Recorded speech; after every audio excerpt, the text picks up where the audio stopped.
có trái hạt thọ màu lệ trái đi sắp lem nè lo dẹt dào đã hạt thải trái hạt nơi nằm ôm thực chân sâu nở yên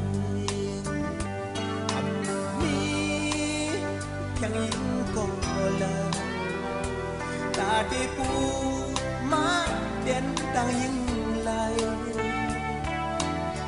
hạt sen rào hạt nằm nhạt trái đắp quên cốc dầu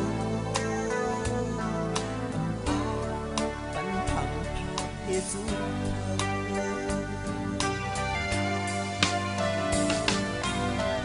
tu tơ lên nước trái đây tiền tung nước choan yên có lửa hơi lát hơi nở luôn pha hu luôn trái lấy hạt yên na xếp lúc sang dòng yên hu thương hương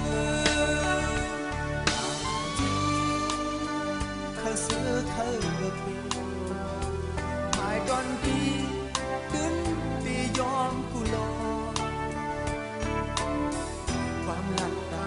คัดความอันนี้เลยยิ้มแย้มดียอสุดฝันไฟต่อจบ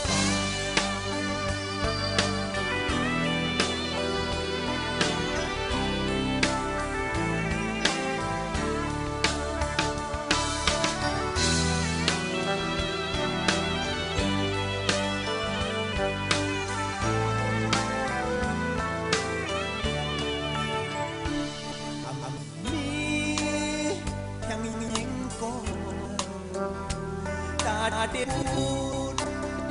để đang yên lại hạt dẹt dào hạt nằm nhạt trái đắp em con nhau ấm bắn thẳng hoa để xuống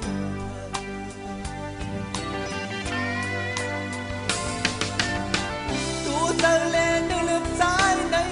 tiền tung nước chuyện yên có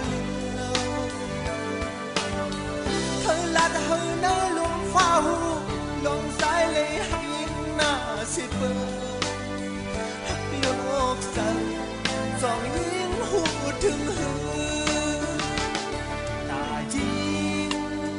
u sơ cu ăn bàn cát đi đứng một hoang yên pan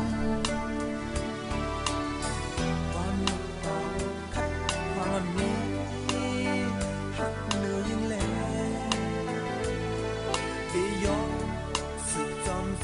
qua ơi